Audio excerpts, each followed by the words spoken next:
Call in, guys. Talk to me nice. Welcome back to Sports Tea. Welcome back to Sports Tea. Talk to me nice. Nice. Call in, guys. Talk to me nice. Call in, guys. Talk to me nice. Talk to me nice. Hey everyone, welcome back to Sports Tea. Happy Monday again. I know I'm right back. Do me a quick favor and like the video. Share the video, guys. This one's really important. Share it on your social media. Share it with your friends and family if you enjoy the content. And subscribe to the channel if you haven't done so already. But welcome back to Sports Tea. I hope that everyone's had a great holiday weekend. I mean, LeBron James is at it again. Can you believe him? With this Forever King campaign. Can you guys believe this? Salute to Mel from Man Down Sports. I am Queen of Beats. That is the wonderful, wonderful, wonderful Queen of Beats that did the intro for us. So thank you so much, Queen of Beats. You are amazing. And salute to you, Hitam, and all the moderators. I see you guys. Thank you so much for holding me down in the chat. Like I said, as you guys load into the stream, like the video, share the video, and subscribe to the channel if you haven't done so already. So we're going to jump right into this LeBron James Forever King campaign, which is just absolutely unbelievable, I have to say. The audacity of LeBron James, the gall of Nike to just besmirch their brand in this way. I can't believe them. Michael Jordan is a part of Nike brand, the biggest part of Nike brand. I just can't believe that Nike and LeBron James would disrespect so many people with this campaign. I just think it's a huge disservice to NBA fans. And this is just part of the brainwashing and the this agenda that LeBron James has. So we're going to jump right in. I'm going to play this Forever King campaign for you guys. And, and this is where it's very short. It's only about 30 seconds, but it says things like every idol destroyed, every rival defeated. What kind of made up lies are these? We'll just watch, we'll react together, but yeah, brace yourselves, guys. Buckle up, because this is absolutely insane. They called him the Chosen One. He carried the weight of every expectation on his shoulders. But he never broke. We were all witnesses. Every rival was defeated. Every idol was destroyed. He took the crown and kept it. Behold the greatness. He is the forever. There's just so much to unpack in this 30 seconds. I mean, in 30 seconds, he disrespected, lied about his own career, the history of the past 20 some odd years, every rival he defeated. How did LeBron James defeat every rival? I'll wait. If there's someone in the comments that can share how he's done this, my guess, here it is. Here's the LeBron James case that I'm guessing, is that everyone that he faced, he got his lick back. So even if he lost, he won at some point. So he did beat the Warriors that year in 2016, the quote unquote stimulus package that Stephen A. Smith likes to call it, with Draymond Green's suspension and just, a variety of other factors. But I would just say that every single title that LeBron James has won, there's just something wrong in that season. There's something to say, hey, it just doesn't feel right. It doesn't feel as impressive. And to me, it's not that his titles don't count. It's just that they are less impressive than others that we've seen, than other finals runs and other wins. I mean, I'm trying to figure out in which finals was he really the reason that they won. When you take a look at his very first title in 2012, I mean, I just I don't think LeBron was the catalyst for winning that. I really don't. I'm not gonna say he did nothing. I'm just gonna say that uh, Ray Allen gets the credit for hitting the shot. It's always somebody else. Back to back, I mean, look, the Spurs were getting older, but nobody wants to talk about that. But then they come back and blow them out by a records finals margin loss. Like, this is just, I'm just trying to figure out, like, every rival defeated.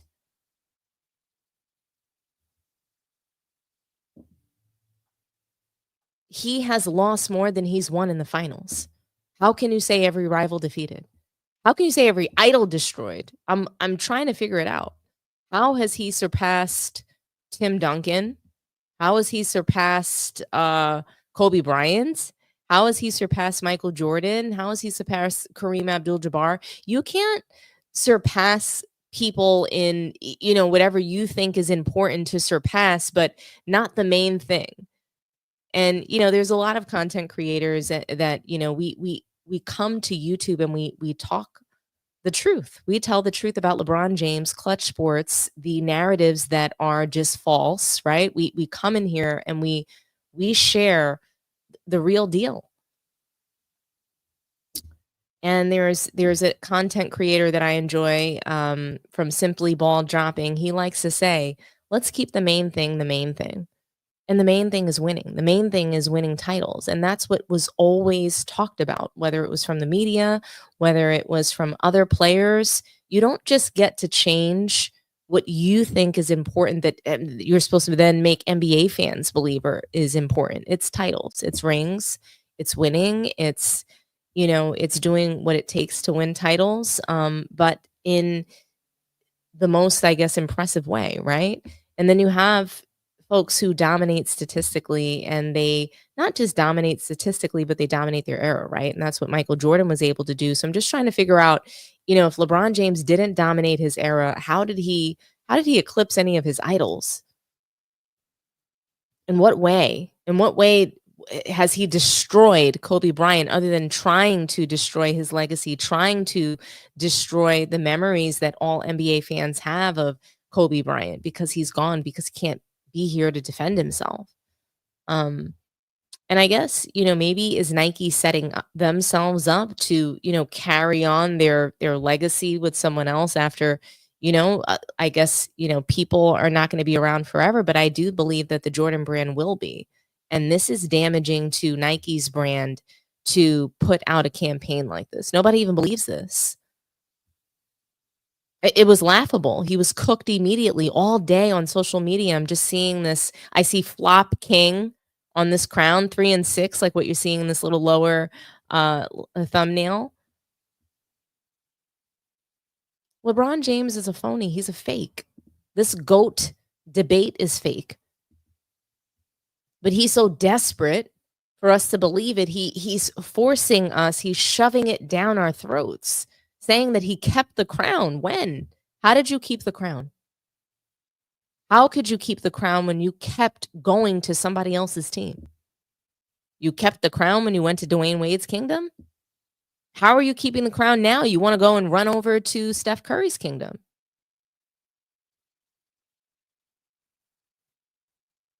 We can't crown LeBron the king. We can't.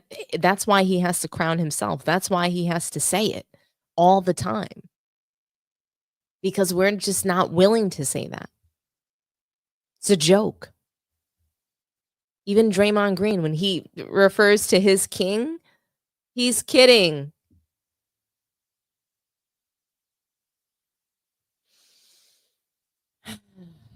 LeBron. I just wonder, like, again, which idols did LeBron James destroy? He didn't destroy Kobe Bryant. Kobe Bryant has more rings. Kareem Abdul-Jabbar has more rings. Magic Johnson has more rings. Tim Duncan has more rings. Which idols? Who was his idol? Penny Hardaway? Like, what? Who are we talking about here? it must be some imaginary idol that he surpassed in his mind. LeBron James just creates stories and narratives. This is just, the latest example. It's the latest of LeBron James's shenanigans. But I think it's a disgrace that Nike would actually perpetuate this, that they would agree to this, that they would allow for it. And I wonder if they just, they thought it would be funny to let LeBron James make a fool of himself. I just wonder. But he's constantly making a fool of himself. And, there's just always some sort of handshake deal. He's just has so much power and this ability to pay for everything that he wants. So he's going to continue to pay for these narratives. We've been saying for years that the La Media employs so many people, and it's just laughable, the narratives that get created as a result of this media machine that he has created. And it's interesting because earlier today I came across this video from Dreamers Pro. Shout out to Charles and Dreamers Pro. If you guys aren't subscribed to his channel, go over there and check it out. He's been just posting some really great content as usual, and he actually brought to all of our attention that Gilbert Arenas and I forget the host's name. Is his name Chris? I forget his name. That big burly guy sits on the couch with the laptop. He's hosting the show, moderating. He basically just kind of snitches on the entire Gil's Arena show, saying that they have a partnership with Klutch Sports. And I thought that it was really super interesting and pretty laughable that they would just admit this in the open this way, and I don't quite understand how Gilbert Arenas and other members of the media, like a Channing Frye, like a Kendrick Perkins, like how were they so in the pocket of LeBron James? Like if it wasn't for money, then what did they do it for? Do they really believe the things that they say? Do they really actually consider the fact that this is their integrity on the line? Hey, I'd love to be honest with NBA fans, to share real stories, to share facts. But no, they get together and they create, these terrible stories, terrible narratives that bring other players down, that put other people down in their legacy for absolutely no reason. And it just makes you just don't quite understand why it's so necessary. Why is LeBron James so desperate to be the GOAT? Our NBA fans, are we just going to sit around while they continue to lie, continue to try to insult our intelligence and make a complete fool of us? I mean, I want you guys to hear the sound from the Gilbert Arenas show. And again, salute to Charles from Dreamers Pro. I think that he did a really good job with this sound bite. So here we go. I'm going to play it for you guys now, and we'll go ahead and react together. His face. He actually started to laugh because he's like, God damn, this dude didn't let the cat out the bag. For those of y'all who didn't hear the sound, matter of fact, we'll also show you Gil's expression when he said that. And look at his face like, damn, man, you have to come on, man. Come on. So for those of y'all here, what do you have to say? Take a listen to what do you have to say here.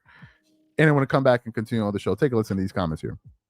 Recently, CBS Sports released a top 25 players of the 21st century list. They had Dirk ranked 10th on that list. I don't know, other than Dirk, you had a front row seat to see all the guys who were on that top 25 list. In your opinion, who is the best NBA player in the 21st century? The 2000s. All the way to so 2001 all the way to the 20. Okay, so there's 25? Agent Zero. The whole century. And then, Yeah, I wish.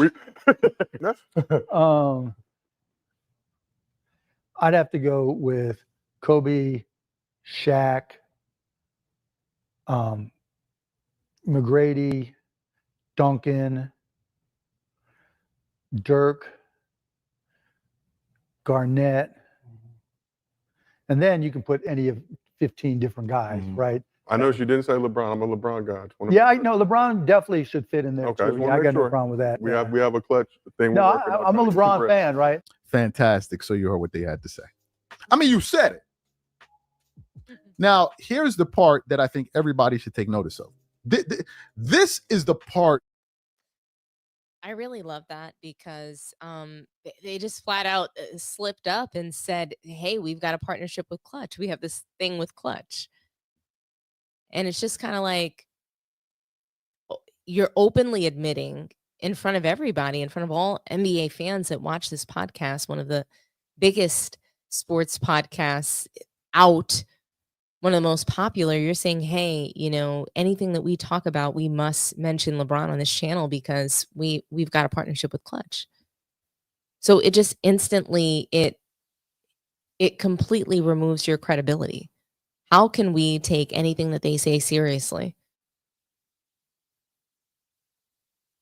We can't. And it begs the question, will fans care that Klutch Sports is exposed for buying the media? They just got exposed. And I mean, this is nothing new. We've always known it, but it's always been more of a speculation. It's always been a joke. That was not a joke. He was like, hey, you're going like, you know, you mentioned a bunch of names here. You're just going down a list of names and you're saying like Tim Duncan, you're saying all these people, and I don't hear LeBron yet. Where's LeBron? And yeah, we've got a partnership with them. So what are you doing?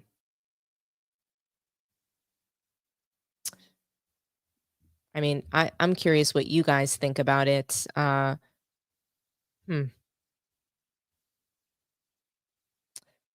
LeBron's whole career is manufactured, all propaganda. I've been saying it for years.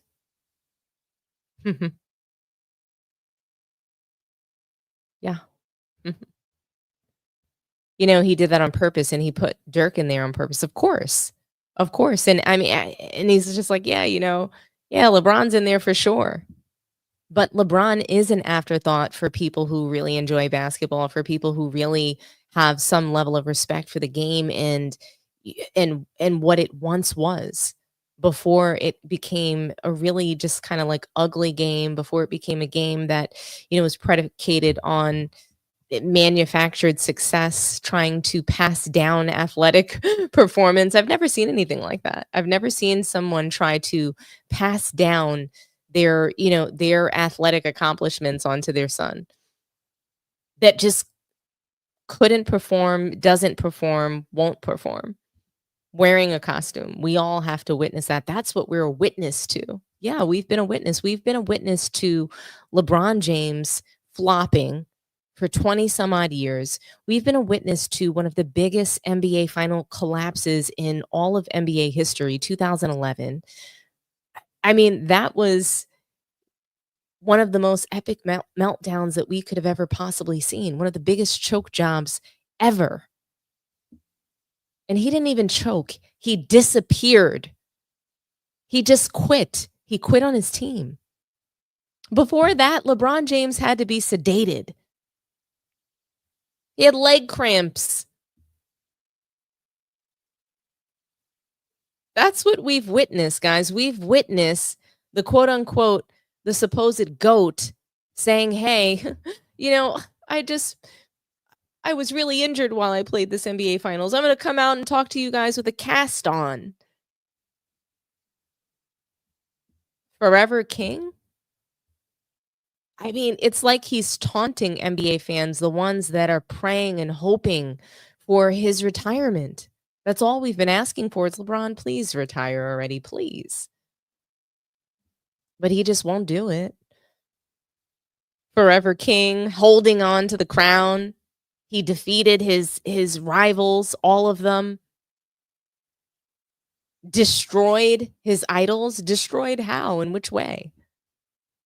Last time I checked, 4 is not better than 6. Last time I checked, 1 is not better than 10. Michael Jordan will tell us that.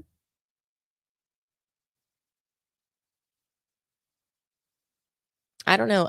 Do fans care? LeBron fans, it seems like they don't care about anything that he does. They will have an excuse, you know, some sort of tears for LeBron at every circumstance, no matter what it is. So, yeah, I love this comment. Johnny Week 628 destroyed the NBA. That's what he means. Yeah, he didn't destroy any idols. He destroyed the NBA. And speaking of, and this is a perfect segue into the next topic, Michael Jordan actually he predicted back in 1998 that LeBron James would destroy the NBA. That's what he predicted, guys. Funny enough, that is the next topic, and it's a really interesting one because it's like back then, Michael Jordan, it was like he had him and Kobe. It's like they were almost psychic. They would say these things, and somehow they became true. And I want to play a video for you guys where back in 1998, Michael Jordan is talking about the next greatest player and what that could look like. And here's what he had to say. Is how they manifest those traits to be, their best basketball player, the best role model that they can be. I mean, and no matter what the league does in terms of trying to promote, you can't fool the consumer, you can't fool the fans. So, I mean, the game is going to say, well, he's the next whoever. Your game is going to have to evolve to hold up to that label that the league is trying to, promote you with. And it's a danger to that. It's a danger to that because, the credibility of the game could take a hit. It's a danger. The credibility of the game could take a hit. Your game actually has to measure up. That's the point that Michael Jordan is trying to make. The hype that you receive, you could get all this hype before you even do anything, accomplish anything, and then you have to live up to it. And not only do you have to live up to the hype that you're receiving, you have to live up to the hype. To the standard of greatness that people have already grown to accept. And that's just how it is. You can't change it. Get on your job. You can't change the standard of greatness unless you actually surpass the previous standard. That's what you have to do. You can't just pick certain things. Oh, this has never been done, but so this just makes me greater than everybody else. Just because something's never been done doesn't make you the GOAT.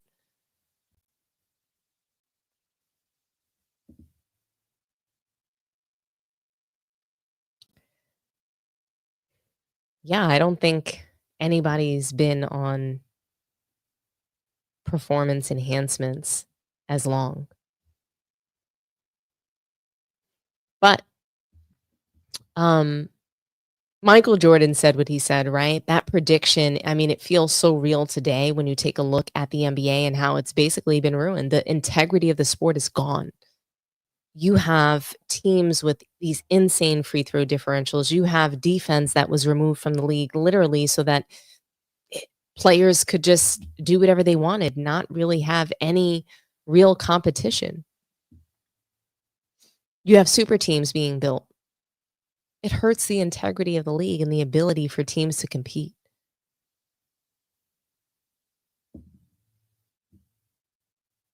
Michael Jordan was right. And what happens when players like LeBron James, Kevin Durant, and others that are in the modern day NBA, when they can't reach the standard of greatness that they're being held to, they deflect, they get angry, they try to move the goalpost. They try to brainwash. They try to create media machines, narratives, bashing, dividing. They create confusion and division in the sports world. That's what happens. Anybody that's not doing their job, typically, they don't want to take accountability for that. They want to point the finger outward because it's so much more difficult to correct their own behavior and their own mistakes and point the finger inward. So that's LeBron James, right? In a nutshell, I think. But, do you guys think and believe that MJ correctly foreshadowed how NBA fans would view LeBron? Because I do. I think he nailed it. And quite frankly, it always makes me wonder, will NBA fans actually believe and buy into LeBron James's GOAT case?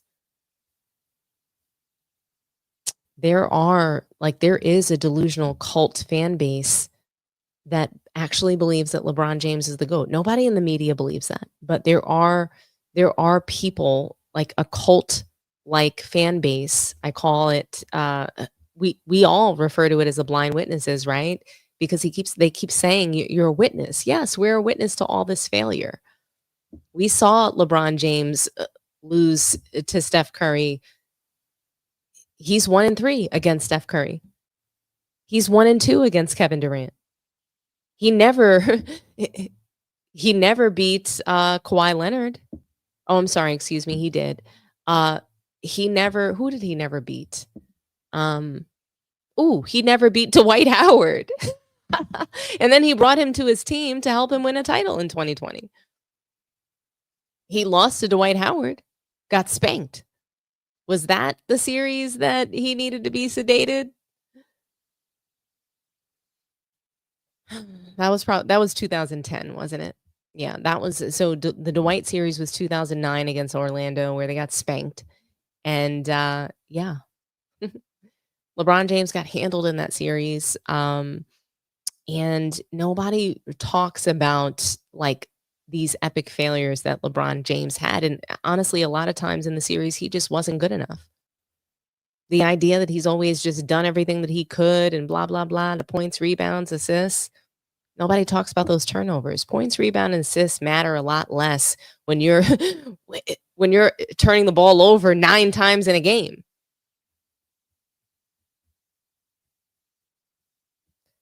LeBron James he's insufferable. I mean, he lost to Dallas in embarrassing fashion. And then I'll never forget that instead of focusing on the CBA during the lockout, he's tweeting about, joining football.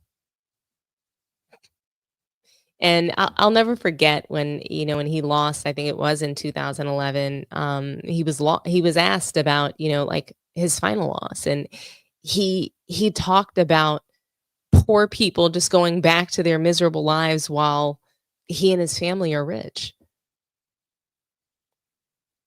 It's no wonder Cleveland, Ohio State, they're gonna boo him, right? When you have a LeBron James just basically riding the coattails of Dwayne Wade in 2011 and still had the nerve to lose.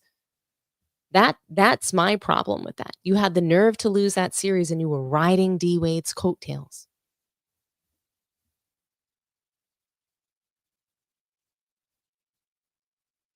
And it just felt like LeBron quit because Dwayne Wade was going to be the finals MVP. And he got cooked by that entire old-ass Mavs team. Played the point guard, refused to shoot or create any shots. He created no plays for his teammates. It was just absolutely disgusting. LeBron James shit the bed in 2011 in just back-to-back fourth quarters. That's what we witnessed. And no, I'm never going to forget that. That is more memorable than his chase down block in 2016. That is more memorable than the 45 points he put up against Boston. I'm sorry, but it is what it is. But I do wonder if will NBA fans believe the GOAT case, because he has been on it for several years now and it just won't stop. So will NBA fans be fooled by LeBron's GOAT campaign? I don't know. When you have so much influence over so many people, how could people not be fooled by it? I'm not fooled, but a lot of people are. The cult fan base that LeBron James has is they are delusional. And how long before this is going to spread? And in 20 years from now, are people really going to believe that LeBron James is the GOAT? That one right there made me the greatest player of all time. For so many reasons. I was super, super ecstatic to win one for Cleveland because of the 52-year drought. Like, I was ecstatic. Like, I showed the first wave of emotion was when everyone saw me crying. Like, that was all for 52 years. Everything in sports was going on in Cleveland. And then after I stopped, I was like, that one right there made you the greatest player of all time. Everybody was just talking how they were the greatest team of all time. Like, they was the greatest team ever assembled. And for us to come back, you know, the way we came back in that fashion, I was like, you did something special. That's like one of the only times in my career I felt like, oh shit, like you did something special. I haven't really had time to really like sit back and think, but that was a moment. What I walk away from tonight, however, is how horrible the Cleveland Cavaliers look. They quit. They quit. I'm not dissing LeBron. I don't want to get no more comparisons, though. Not like this. You don't go down like this. Now, he gave some effort, but then ultimately, he gave up. And when he gave up, the rest of the team followed. It was that bad. You had to be here. You had to see this to believe it. They got their butts kicked, period. They got taken to school, period. Backdoor cuts, wide open three-pointers, surrendered, open layups, looking like a layup mom, like playing horse in the park or something. There's no effort here. It was a sad, sad ending to this season. When you talk about an NBA Finals, you don't expect it to end like this. You don't expect the team to go out like that. The Cleveland Cavaliers tonight in Game 4 of the NBA Finals went out like Toronto went out in Game 4 of the semifinal series right here on the same court against Cleveland. The effort was weak. It was whack. It was just embarrassing. It's how they manifest those traits to be, you know, their best basketball player, the best role model that they can be. I mean, and no matter what the league does in terms of trying to promote, you know, you can't fool the consumer. You can't fool the fans. So, I mean, the game is going to say, well, he's the next whoever. You know, your game's going to have to evolve to hold up to that label that the league is trying to, you know, promote you with. You know, and you know, it's a danger to that. It's a danger to that because, you know, the credibility of a game. MJ called it. He called the league out because the league, he said it, the league gives you all the opportunity, but then it's up to you from there. So the league can promote you all they want, but you have to live up to what they're promoting you as. So is the problem Michael Jordan, the GOAT campaign? Is it really, is Kobe Bryant, Michael Jordan, all these other guys, Wilt Chamberlain that came before LeBron James that he constantly tears down? Are they really the problem? Are they his enemy? Or are they just a casualty in LeBron James's desperate need to live up to what the league is promoting him as? His life, his last 23 some odd years has been dependent upon that.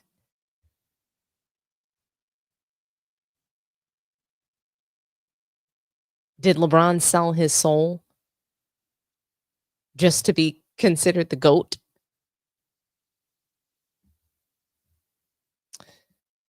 NBA fans being fooled by this GOAT campaign. You heard MJ. Consumers can't be fooled. Fans won't be fooled. Real NBA fans will never be fooled by these shenanigans. LeBron can huff and puff and blow our house down. He's not going to get the majority of NBA fans to call him the GOAT. Not now, not ever.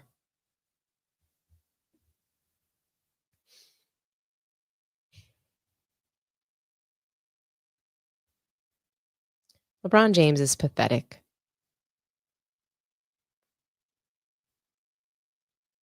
You can't tell people that you're the GOAT and expect that people are just going to accept it unless you actually are. And that's really the problem. You actually have to be the GOAT. You actually have to be the king.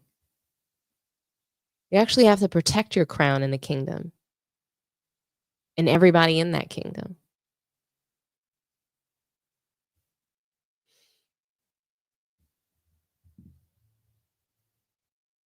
Speaking of idols that LeBron James has had, Kobe Bryant is an idol that he was not able to surpass. He definitely didn't destroy Kobe as much as he would have liked. People are coming out speaking on Kobe Bryant, making sure that his legacy remains alive. And, you know, Brian Shaw did that when he showed up and pulled up on Byron Scott and the Fast Break crew. His interview, I really enjoyed it. I thought it was excellent. And I love Fast Break. I really do. Brian Shaw, he shared a Kobe Bryant mamba mentality story. And this goes back to Kobe Bryant being just 17 years old. He always had the mamba mentality, something that LeBron James would never be able to have, that we've never seen him have. And so it is really, it's rich that he would put out a campaign saying that he destroyed his idols. Where? Who? I'm still waiting for the answers. And I think I'm going to be waiting until I take my last breath. LeBron James hasn't even beaten literally the competition in front of him. Steph Curry, Kevin Durant. These are all people that have more finals wins against him. And I'm sure all the news outlets will report it as LeBron James just simply, he has a total record that might be, greater than his face on with Kobe Bryant, for instance. They love to use a stat when they never faced each other in the finals. I don't think LeBron James would beat a team that was ran by me in the finals. He doesn't deliver when there's any kind of actual pressure. Somebody else has to do it for him. And then somehow he comes in and takes that credit. But he's not the guy. He's not Klutch. He doesn't have that killer instinct. He's not a killer. On the court, he just doesn't have that mentality. So here's the story that Brian Shaw shared. I want us to listen to it together, and we'll react. B. Shaw, you know this young man very well as well, Kobe Bean Bryant, who we loved. Give us a Kobe Bean Bryant story, man. I know you got a bunch of them, but give us a story about our beloved Kobe Bryant.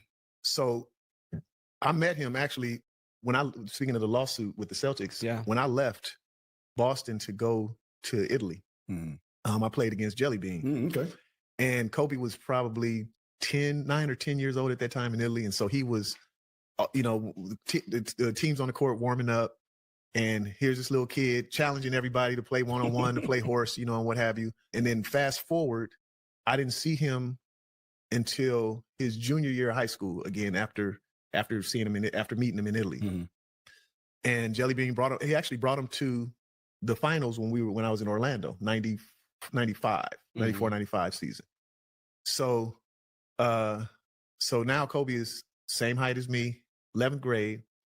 And he walks up to me, a whole bunch of confidence. You remember me? I said, yeah. I said, man, I can't believe you look at me eye to eye. I said, what grade you in now? I'm in 11th. I just finished the 11th grade. He said, yeah, I was thinking about going hardship and skipping my senior year of high school. No bullshit. And I didn't know anything about it, as far as basketball. And I'm like, man, in my head, I'm going, man, get the fuck out of here. Nigga talking about he gonna skip his senior year of high school and go straight to the NBA, right? So then I started paying attention. So, obviously he finished high school and then he declared for the draft. And then I was like, oh, okay. So that mentality and that attitude, fast forward now to Jordan used to have his camp at Santa Barbara every summer. So I tell Kobe's having his camp at Loyola. So I said, man, you should have your camp at Santa Barbara too. I said, because you got about 150, 200 kids here at Loyola. You can get 750 at Santa Barbara with all the courts.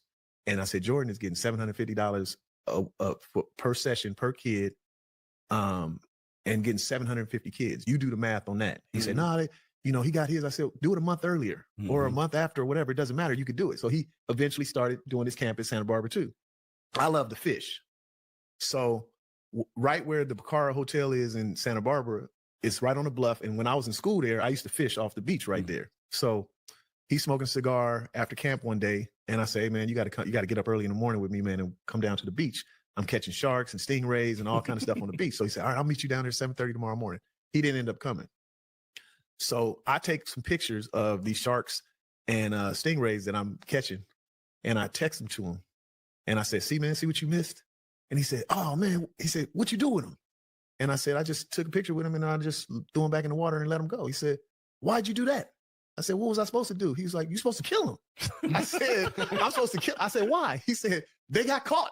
Yeah, that's what their ass get for getting caught, right? And I mean, in a nutshell, like that's his mentality, man, all the way, man. He was a killer on and off the court, and just carried that mentality with him everywhere he went, man. And you saw it at 16, 17 years old, and he's thinking as a 15, junior. 16, I'm gonna forget my senior year and go pro. I'm thinking about that. What do you think about it? I mean, how many kids have you ever heard say some shit like that? That's the only one. Yeah, that is crazy. The only one. You can't buy a championship. No. There's no.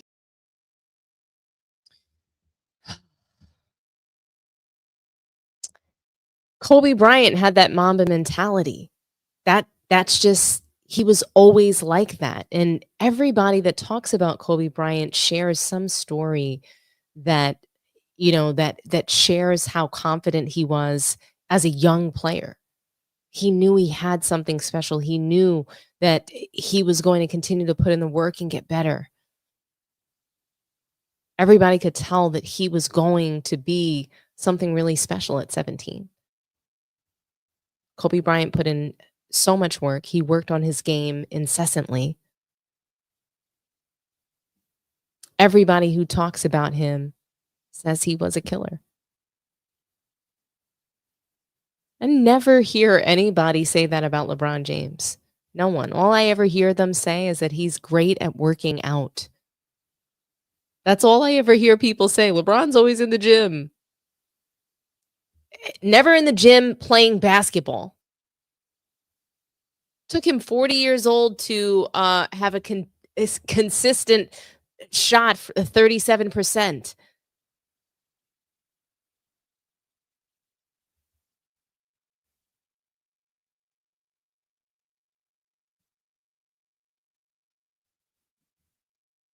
LeBron James did not destroy Kobe Bryant, although he tries to so hard.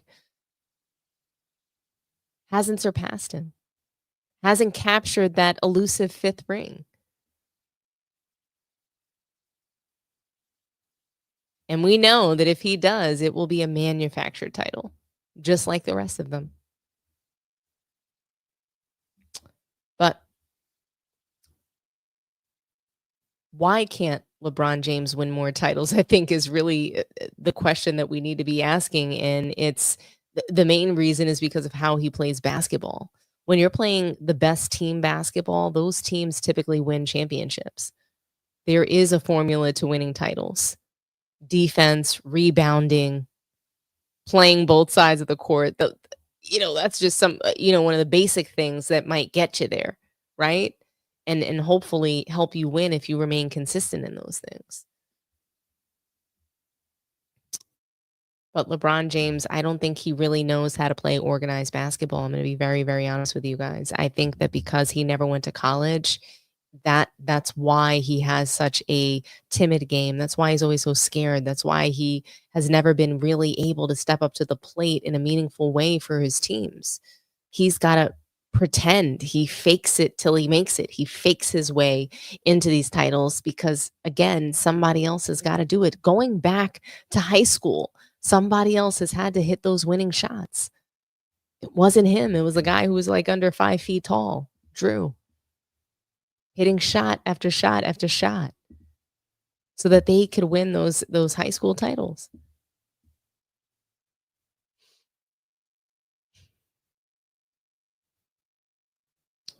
LeBron James never went to college. I think that really hurt. I think that when he came to the NBA, he was virtually uncoachable. That's why so many coaches have been fired. That's why Darvin Ham in particular was fired. He knew the right way to play basketball. He was asking LeBron to play defense. He was asking LeBron to play less minutes so that he can get younger, fresh legs on the court. He didn't want to do that. Do you think LeBron James could play in an actual system? Anything that exists other than high pick and roll or bum rushing the lane? It's just not who LeBron James is. And honestly, because of LeBron James, I think it's eliminated players' ability to play in an intricate offense like the triangle. And it's made me wonder, can modern NBA players thrive in the triangle offense? I'm going to say no, but I want you guys to hear what Brian Shaw had to say. I think that he spoke very eloquently about the triangle, and a lot of people could stand to learn from, this soliloquy, because what they're doing today is not good basketball, and it's very much so lacking in fundamentals and IQ that's really needed to, in my opinion, be considered the GOAT. And so everybody talks about LeBron James's IQ, but I don't see it at all. And Brian Shaw and Byron Scott, they to me, some of what they said is a very clear indictment on today's NBA. So let's have a listen. Bryant, I'm going to take you back to your Laker days. You mentioned it earlier with, bringing in Ron Harper to try to educate people on the triangle offense. A lot has been said about the triangle offense. Tex Winter's triangle offense. Let's just be real about it. Tex Winter's triangle offense. Right. How difficult is it to do the triangle offense as a player and a coach? I think it's more difficult as a coach because there's only been a small set. It's been a small set of coaches that have actually coached it, right? Mm-hmm. Like all the coaches that broke off from Phil Jackson that tried it. It was only, I think Jim Clemens tried it when he went to Dallas. Maybe Bill Cartwright a little bit when he was in Phoenix, and Kurt Rambis for a second when he was in Minnesota. Yep. But the problem was that Phil had all the coaches that coached in the triangle on his staff. Mm-hmm. So when those other coaches broke off, they hired coaches that had no experience. So you can't teach your coaches and the players the triangle. Yeah. Right. And so as a player, I don't think it's that difficult. I think that every offense has actions that involve the triangle. I mean, when you were in New Orleans, I remember same side. Yeah. I was like, we were in Princeton. Right. In Princeton and then triangle cousins, basically, right? A lot of the same things. And so people ask me all the time now, if you, ironically enough, when I was going on head coaching interviews, all the GMs and stuff were saying, don't come in here talking that triangle shit. We're not running the triangle here, and this, that, and the other. But I would sit down and show them, like, when we look at film of their teams playing, I would be like, well, that's a triangle action, and this is a triangle action, and so I love it because I think it puts people in place to do whatever their strengths are, and you can tweak it to kind of make it your own. Mm-hmm. And, they say it wouldn't survive in this day and age. Yeah.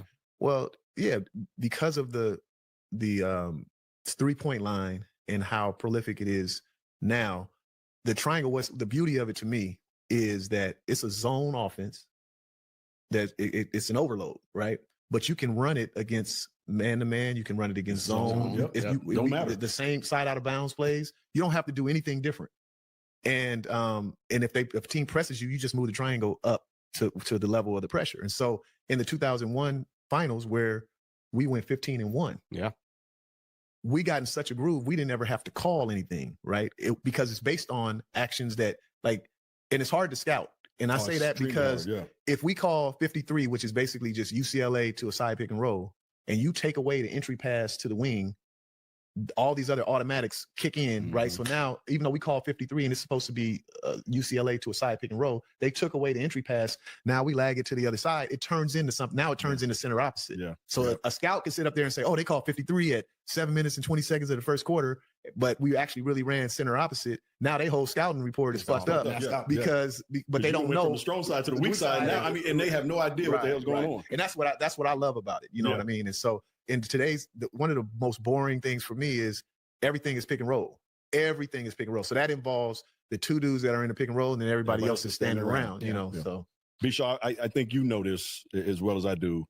When you're running that type of action, when you're running the triangle, or you're running what we call the Princeton offense back in the day, if you got players who have a high basketball IQ, like you said, you ain't got to call shit because the defense dictates what you're going to run. That's right. And so if you got players who are smart, man, they figure that shit out in a heartbeat. And again, like you said, if you're going to pressure us, we would just go farther back out because now we're going to open up the court that much more. You got more room to back cut exactly. people. So now you got set up to backdoor cuts and everything else. Yeah. So it made it so much more difficult for teams to guard you because, like you said, you can call one action. We would, like you said, we would say same side. Okay, so you take away that pass to the corner. Right. We just swing it back up top. We got a two-man game over here with a double pin down on the weak side. And it's reads. It's all it is reads. Yeah. And I think one of the reasons that they say it won't work today, players are smart enough. They say that, or you need two great players like Shaq and Kobe or like Scottie and Michael. But when Michael retired, the Bulls still won 55 games that next year, running the triangle without having two stars. And so, and I argue that when Shaq and Kobe, especially Kobe, who just especially early on, just chased the ball where he broke it all the time. So the second unit, which was, Robert, myself, Rick Fox, Fish, we actually executed the triangle better, right? Because we didn't have, when we came in, we might have one of those guys in, Shaq or Kobe, you know, with the rest of us, but we had to execute and actually run it. You know, I was older, Harp was older, John Sally was older, but it was the same thing. You throw it in, dude turns his head, you cut by him. You know, you letting the offense and the actions dictate what you're gonna do out there on the floor, and you can't plan for that. You can't plan for that. You know, I think that today's players, they can't survive the triangle. They don't know how to play in it.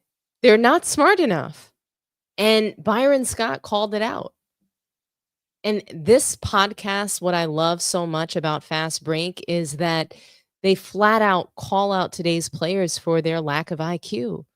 It's not there. And I'm little old me is not just hating when I say that. How much IQ is there in putting your head down and bum rushing the lane? Where's the IQ in that? Can you make that make sense? Where's the IQ in that? I'm just trying to figure it out. That's all. Where's the IQ in bum rushing the lane, pick and rolls, the same thing all the time?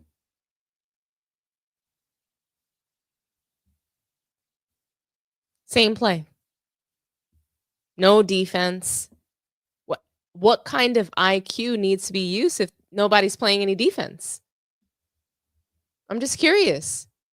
What kind of IQ do we even need to use if nobody's playing defense in the first place?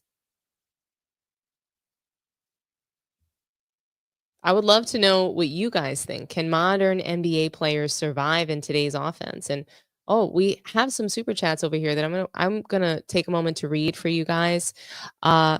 Wise Guy 23, salute to you for the $2 super chat. He never broke. That alone is cringe.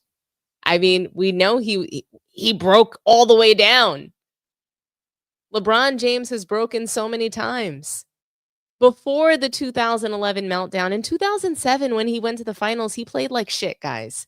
Let's be for real. And nobody said anything because he was a young player going to the finals. But his performance was not good. And they lost that finals because he had so many holes in his game. His teammates did their job. And everybody wants to sit there and talk so poorly about them. But they did their job. It was Boobie Johnson who stepped up.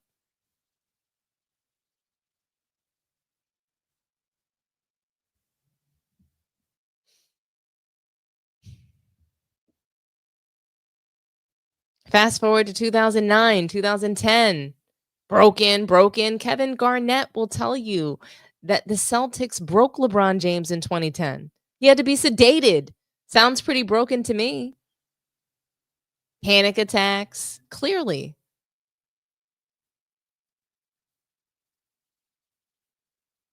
LeBron has been psyched out for years.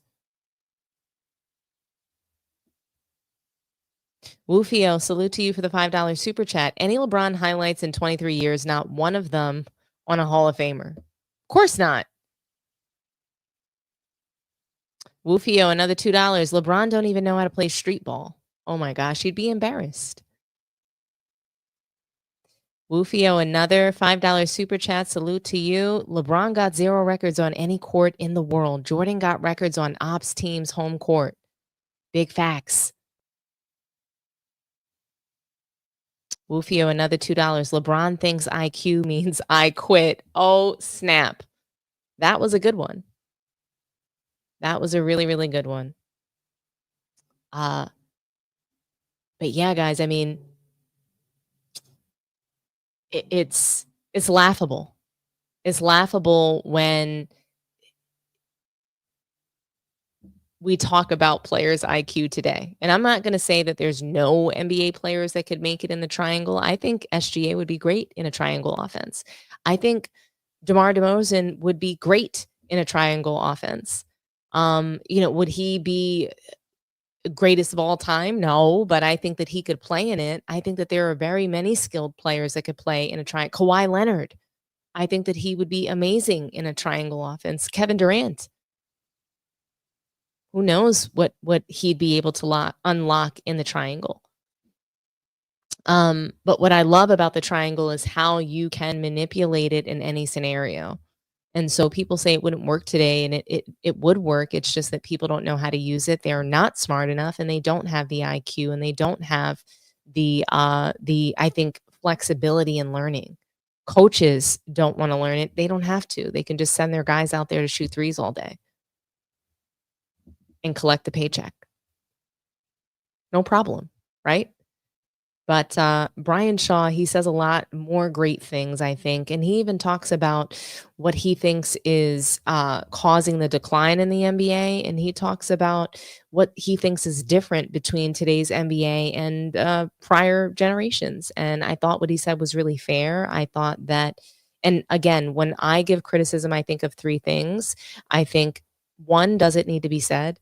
Two, does it need to be said by me? And three, does it need to be said that way? And so what I love about Brian Shaw is that I felt like he nailed these things. He was asked a question. I thought he answered it really well in a great demeanor. And I find him to be, I just find him to be refreshingly honest and intelligent. So I want to play this for you guys, and we'll react together. What is one of the biggest changes you've seen over the years from your playing days and being a head coach to today's game? Money,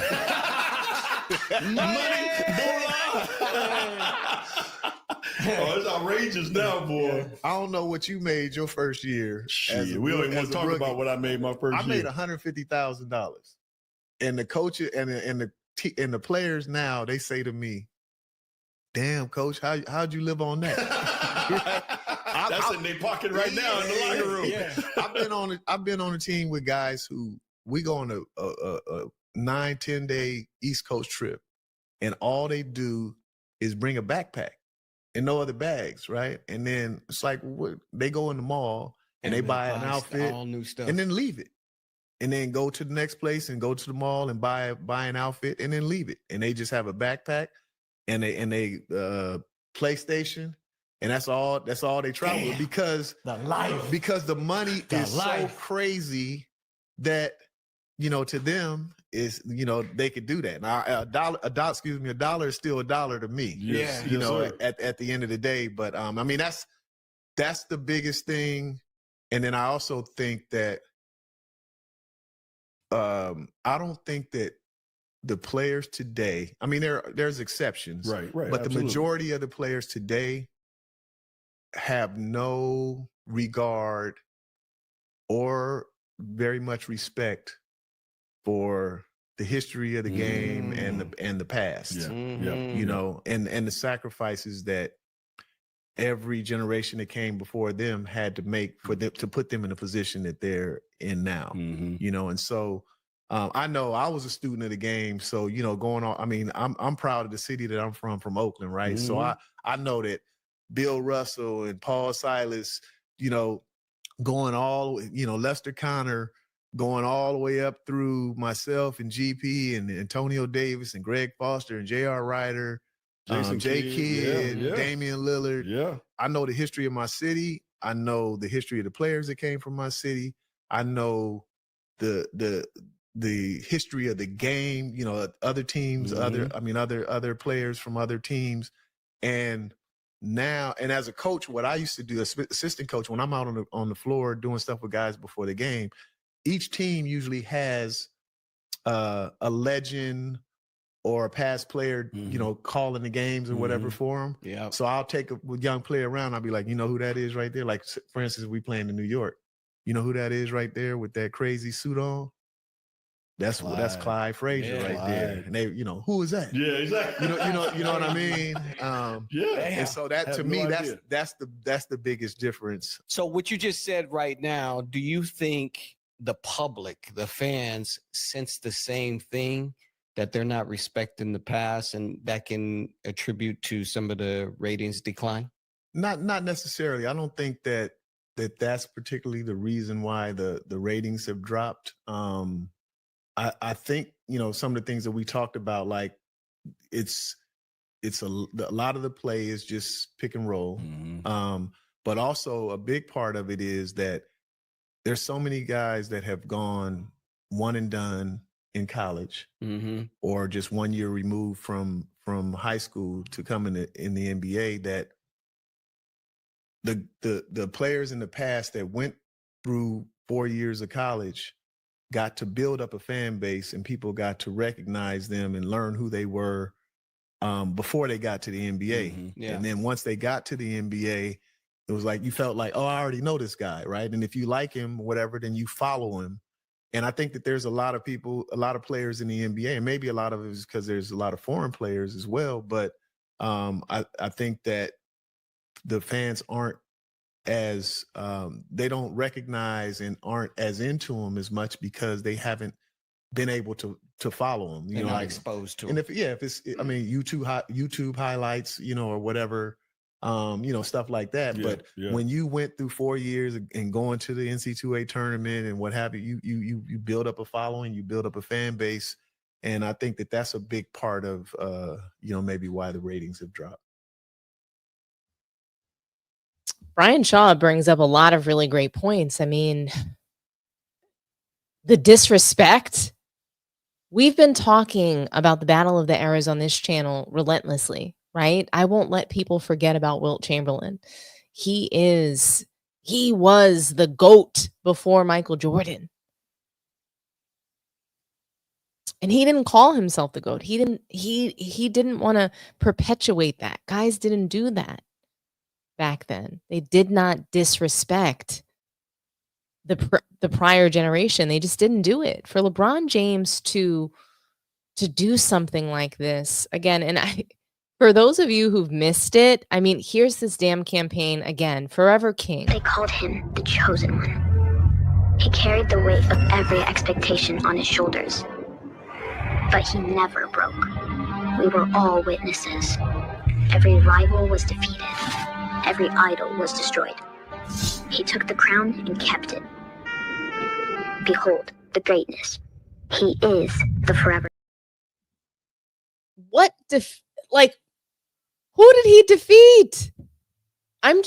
Guys, I'm so confused. And I know I just played this for you guys yesterday, but he deserves it again. He deserves it again. I mean, what kind of victory is a 1-3 record against Steph Curry? How is Steph Curry defeated? He's got the same amount of rings as LeBron James in less time. Can you make that make sense? I can't. I don't know, guys. I can't make that make sense. Where's the defeat? Where's the victory in that? Where's the victory in a 4-6 finals record? It's like LeBron James wants to throw this retirement party. He won't announce the retirement. He's trying to force us all to believe that he's the forever king. That's how he's telling us how he wants to be remembered. Like, hey, I was victorious even though I wasn't. Revere me as the GOAT even though I don't deserve it. It doesn't make any sense.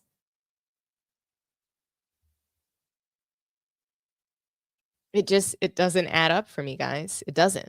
Sean Diddy Combs, Right. would you consider pardoning him? Well, he was essentially, I guess, sort of half innocent. Yeah. I don't know what they do. He's still in jail or something, but he was celebrating a victory, but he seems, I guess it wasn't as good as a victory. Probably, I was very friendly with him. I got along with him great. And seemed like a nice guy. I didn't know him well. But when I ran for office, he was very hostile. He said some not so nice things about you. And it's hard, like you, we're human beings. Right. And we don't like to have things cloud our judgment, right? But when you knew someone and you were fine, and then you run for office and he made some terrible statements. So I don't know, it's more difficult. It makes it more, I'm being honest, it makes it more difficult to do. But more likely a no for Combs, I it would sounds say like. so. Okay. Yeah. Question.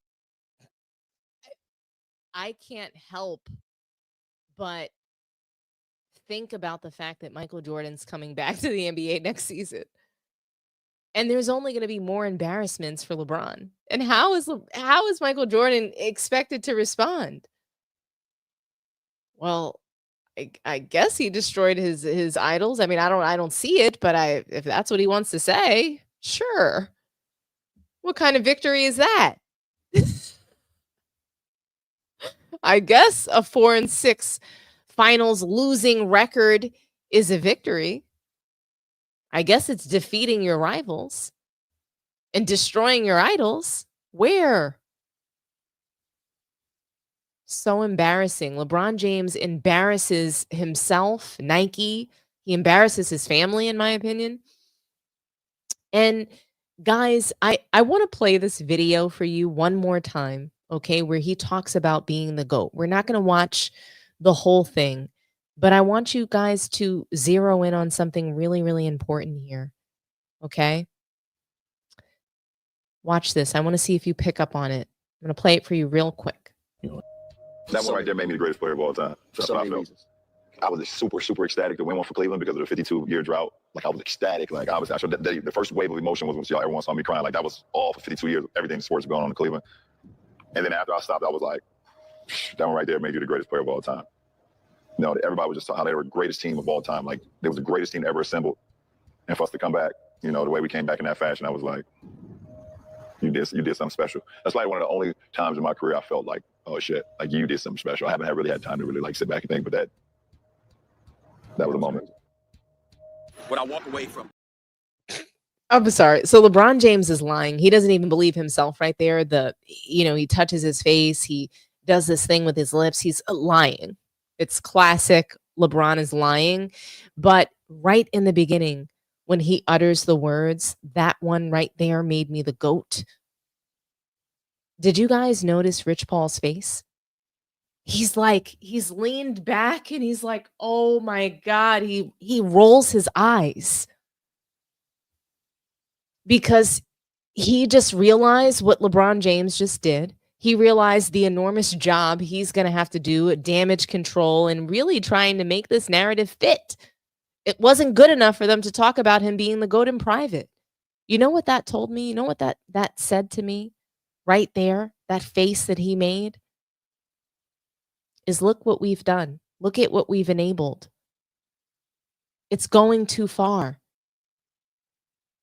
We tell him what he wants to hear behind closed doors, but now he's brought this to the public. It wasn't good enough for us to pump him up in private. Wasn't good enough. Everybody's got to say it now. And now that's my job. That's what LeBron James has charged me with right here on this stupid ass show. The look on his face was like, oh shit. He looked pissed. Like, why did you just say that? Why did you just make my job so much harder? Now I've got to be a liar every single goddamn day of my life over your stupid GOAT campaign.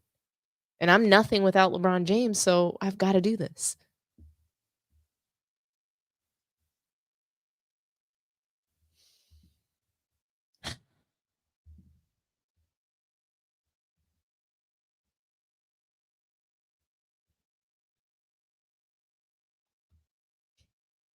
Woofio, another $5 super chat. LeBron's legacy can't even stack up against Sidekick's legacies. Those sneakers look like garbage. Honestly, what the funny thing is that LeBron James sneakers are typically very comfortable.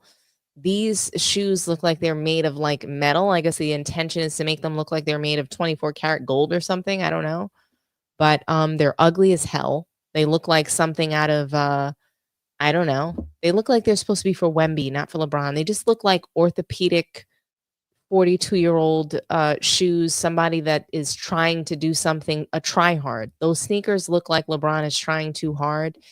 They're just, it's never going to live up to Jordan brand, unfortunately. Like, those sneakers are probably going to be found somewhere on the sale rack. Usually all the Nike clearance stores has LeBron James and sneakers in there for like anywhere from $50 to $70. Very cheap. Don't ever pay full price for a pair of LeBrons. Ever.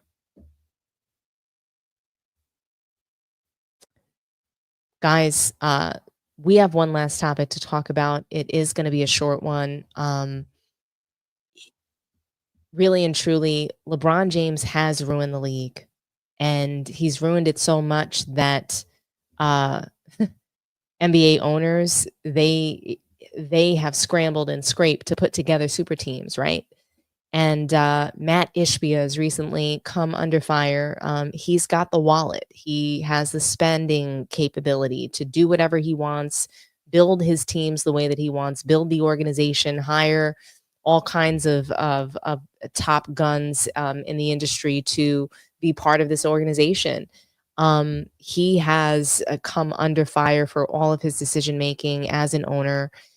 He's currently being sued. This is like the 6th time that he's being sued. I want to walk you guys through some of those details. Bear with me. I'm going to go ahead and share the article that I have from MSN. It is an interesting one. I'm not going to spend a whole heck of a lot of time on it, but Matt Ishbia, he owns the Suns, billionaire owner. He acquired the team from Robert Sarver for $4 billion. And since then, the team has been a disaster. And so the Suns are being sued for the 6th time since November of 2024. And the suit comes from Andy Kohlberg of Kisco WC Sports, second, and Scott Selden of Kent Circle Investments. Both men rejected Ishbia's 2023 buyout offer when he purchased his controlling stake in the Suns and Mercury for $2.28 billion. Sarver exited with a $1.48 billion sale. 14 of 16 partners sold. Only Kohlberg and Selden held out. This is the 6th lawsuit against the Suns since November 2024. 5 others came from employees who alleged harassment, retaliation, or discrimination. The ownership battle continues, and at its center is the fact that the Suns and Matt Ishbia have been sued. Allegations of lack of transparency. Kohlberg and Selden argue the Suns denied them key financial details. Their attorneys, Michael Karlinski and Michael Barlow of Quinn Emanuel, said in a statement, "Our clients sued to obtain records to which they are entitled as minority owners of the Suns. They are concerned by the manager's approach towards minority owners and want more information about certain spending and capital raises. Transparency with minority owners is not optional." Central to their concerns is the Mercury's $100 million practice facility unveiled in July 2024. They say they were never told how the project was funded. The only response from the Suns was that they had complied with their duties under the LLC agreement. Buyout talks and capital calls. Kohlberg began buyout discussions in September 2024. Negotiations stretched into 2025. His attorneys allege that one day after Kohlberg pressed for an answer, Ishbia issued a new capital call to exert pressure on and dilute minority shares. The lawsuit also suggests Ishbia may have entered into undisclosed side deals with other ownership members. Suns push back. Team attorneys say the investors demanded an $825 million buyout, a valuation near $6 billion, far above Ishbia's 2023 purchase price. Make no mistake, Ishbia does not intend to reduce or slow its investments, the Sun's letter stated. Instead, Kohlberg and Selden have resorted to threatening baseless litigation and sensationalized press coverage. That will not work. A pattern of conflict, the case highlights the tension that has followed Ishbia's takeover. The Suns cite investment in culture, but ownership disputes persist. Another lawsuit ensures the phrase, "Suns and Matt Ishbia are getting sued," won't fade anytime soon. So, this article, like I said, guys, I thought that it was an interesting one. Really and truly, Matt Ishbia has faced turmoil as a Suns owner pretty much since day one. Stephen A. Smith, Stephen A. Snitch, he has criticized him quite a bit, calling him one of the worst owners. He has pushed back. Matt Ishbia really didn't take kindly to those comments. Big perk has since this story has developed, he has pretty much lit the Suns on fire, calling them an embarrassing organization. And here's what he had to say on the Road Tripping podcast. You can't buy a championship. No. There's no shortcuts. You can't buy a championship. One could argue, or one could say, that the Phoenix Suns have been the biggest embarrassment in the NBA over the last 3 to 4 years. Ooh, Hold on. One could say that they have been the biggest embarrassment over the last 3 to 4 years. Now, we can fix our body language and listen, have open ears, you know what I'm saying, listening skills. Don't give me the bad body language and let me talk. Let me get to what I'm getting to. Philadelphia.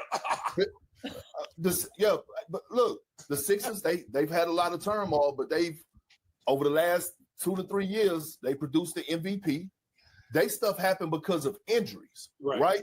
I'm thinking about the Phoenix Suns right now, and I'm thinking about where they were, 4 or 5 years ago, NBA Finals, Culture, Monty Williams, CP3, just got dominated by Giannis.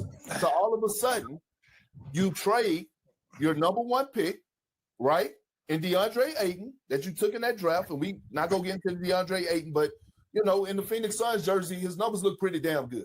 Anyway, it wasn't a fit there, right? So you give up a whole lot of shit. You give up a Cam Johnson. You give up Mikal Bridges. You give up a lot of fucking draft picks to get who? KD and Bradley Beal. Where's KD at now? Houston. Okay, so he's not even in Phoenix. All right, and then all of a sudden you acquire Bradley Beal, who's making a whole lot of fucking money with no trade clause. You bring him in. You run through 2 championship coaches. 2. Frank Vogel wasn't good enough. Mike Budenholzer wasn't good enough. All of a sudden, now you're here. You don't have KD. You get back Jalen Green and Dylan Brooks, not knocking them, both good players for what they do, right? And you're stuck with being in this middle place that we all talk about you don't want to be at, somewhat like the Chicago Bulls, because the Phoenix Suns are going to be a team that's going to be knocking at the door of being in the play-in tournament or in the play-in tournament. I have them like 11 or 12. That's another discussion. Now, all of a sudden, with all that, you're dealing with shit that don't even have to do with basketball, right? You get rid of James Jones, who's our guy, love Champ to death. Now Champ is working for the Players Association. What is he? To Joe Dumars. Yeah, to Joe Dumars spot, right? Mm-hmm. So now you're all of a sudden in this rebuild because you didn't have nothing to show about why you went got Kevin Durant, why Bradley Beal is still there and saying that he don't want to be traded. So now you got to deal with those dollars. One could argue that they have been the biggest embarrassment in the NBA the last 3 to 4 years. I don't think that he is far off from saying that. I think that the Suns have been an embarrassment. Kevin Durant not going to the playoffs. Kevin Durant getting knocked out in the first round. Pretty embarrassing. I think it's been a disappointment for sure. The Suns also they have had a revolving door of coaches. Why are they changing and switching out the head coach almost every season? Monty Williams, Budenholzer.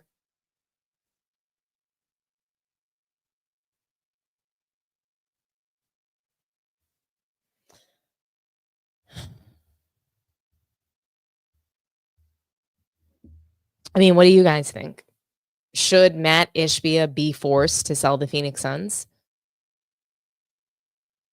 I think that transparency to ownership is really important. I think anytime that you're hiding any kind of financial documents, anytime you're hiding reporting, even when you work at a company, it feels concerning. People feel like you have something to hide when something is not made available. And I get it. Some data could be confidential, but how you funded a practice facility shouldn't be. Especially not with your group of ownership. So I can see them revolting against him. They should. That kind of leadership should not be accepted or acceptable. So yeah, they should try to demand a buyout. They should try to, hold him to the fire because your communication has to be better than that. I'm an owner here. I deserve to know where the revenue is going, where the profits are being reinvested, and how my money is being spent. And that's just the bottom line. And so the fact that he is hiding things it all looks suspicious. And, you know, it clearly, he tried to buy them out when he came in. So he obviously wants them out of the way. He obviously is making it uncomfortable for them. That's what happens when you don't want to work with someone. You make them uncomfortable. You make them want to leave. And so he's pushing these group of owners in a way that they are uncomfortable, and they're pushing back, and they're going to continue to push back. And I think that this is going to play out very ugly. And Matt Ishbia is, I can tell that he wants to stand, you know, stapled. His feet are stapled in the ground on being the owner of this team and running this team the way that he sees fit. So, you know, I'm curious to know what you guys think. Should Matt Ishbia be forced to sell the Phoenix Suns? Did someone just comment that LeBron James is the GOAT? Really interesting comment. The GOAT of what? The GOAT of turnovers? The GOAT of losing in the finals?